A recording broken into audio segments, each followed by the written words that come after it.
சாதிய இழிவை துடைத்து எரிவதற்கு போராடாமல் செத்து மடிவதே மேல் என்கிறார் புரட்சியாளர் அம்பேத்கர் அவர்கள்.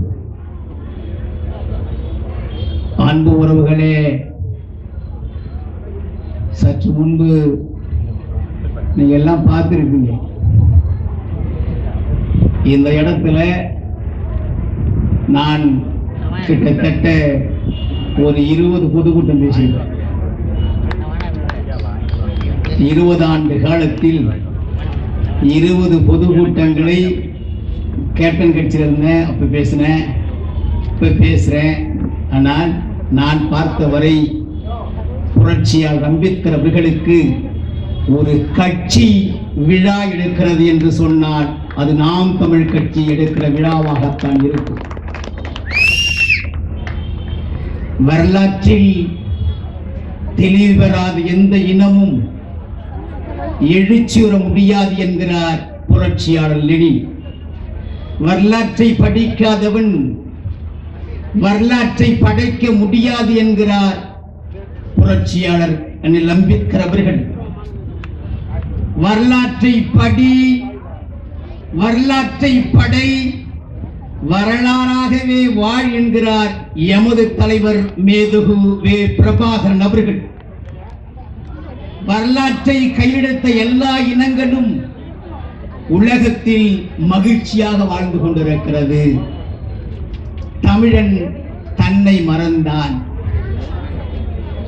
என்ன அப்படி உங்களுக்கு சிறப்பான வரலாறு இருக்கிறது என்று கேட்கிற என் அன்பான உறவுகளே, வீதியிலே விளையாடி கொண்டிருந்த தன் மகனுக்கு வீர திலகமிட்டு போருக்கு அனுப்புகிறார். போருக்கு சென்ற கணவன் போர்க்களத்திலே இறந்து விடுகிறான்.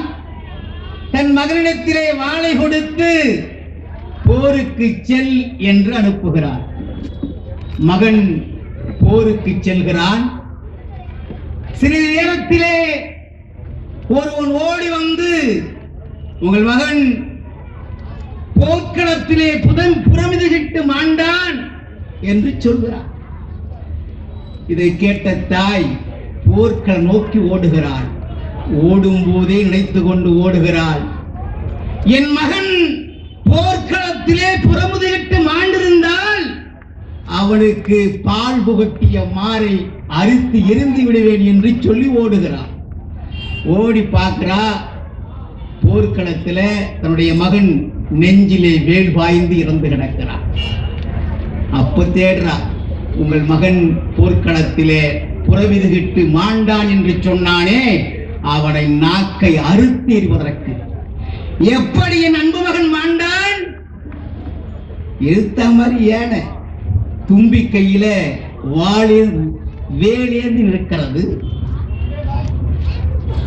மகன் வாழேந்து நிற்கிறான். வீரமகன் அன்பு மகன் சொல்கிறான், ஒரு கையோடு நிற்கிற உன்னோடு 2 கையோடு இருக்கிற நான் போட்டியிட்டால் நான் பிறந்த தமிழ் இனத்திற்கு இழுக்கு என்று சொல்லி வாளை கீழே போடுகிறான். யானை அவன் நெஞ்சிலே வேலை பாய்ச்சுகிறது. என் அன்பு மகன் இறந்தான். இந்த வரலாறு உலகத்துல எவனுக்காவது உண்டாடா? எவனாவுக்காவது உண்டா? அது முன்னாடி இங்க வந்து விளையாட்டு நடந்தது. என்னமோ வந்து நாங்க வந்து உளவுத்துறை வச்சிருக்கிறோம், காவல்துறை வச்சிருக்கிறோம், அது வச்சிருக்கிறோம், ஸ்காட்லாந்து காவல்துறைக்கு இணையாக பேசப்படுகிற காவல்துறை வச்சிருக்கிறோம் சொல்றீங்களே. இந்த வித்தைகளை நாம் தமிழுக்கு ஆட்சி வந்தால் எல்லோருக்கும் பயிற்சி அளிப்போம். அதுக்கப்புறம் இங்க கற்பழிப்பு, கொலை, கொள்ளை, பாலிய பலாத்காரம் எதுவுமே நடக்காதா? ஏன்னா ஒவ்வொரு தமிழச்சியும் எல்லா வீரக்கலைகளையும் கற்று வைத்திருப்பாள். எவன் தொட்டாலும் அங்கே அவன் உயிர் போகும். இதுதான் நிலைப்பாடு. நாம் தமிழ் கட்சி நிலைப்பாடு. என்ன சொல்றார் அம்பேத்கர் அவர்கள்? அறிவை நோக்கி ஓடுங்கள், நாளைய வரலாறு உங்கள் நிழல் நோக்கி ஓடி வரும் என்றார். அப்படிதான் அவர் போனார். எங்கே எந்த இடத்திற்கு படிக்க செல்கிறாரோ அங்கெல்லாம் நல்ல வீடு எடுத்து தங்காம பக்கத்துல நூலகம் இருந்தால் அந்த நூலகத்துக்கு பக்கத்துல அறை எடுத்து தங்குவார். அப்படித்தான் படித்தார். கோணி பையோடு வகுப்பறையிலே செல்கிற அந்த அன்பு மகன் முத நாளே தரையில உட்கார தனி இடம் அவனுக்கு. ஆசிரியர் சொல்கிறார், நீ தனிமையாகத்தான் உட்கார்ந்திருக்க வேண்டும்.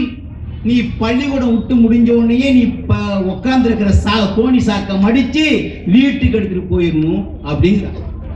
வீட்டுக்கு எடுத்து போறான்.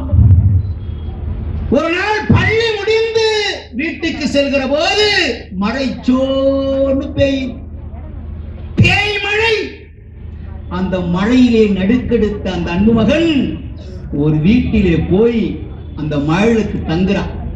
தங்குகிற போது அந்த வீட்டில் இருக்கிற அந்த அம்மா எட்டி உதைக்கிறான். மகன் குப்புற விழுறான்.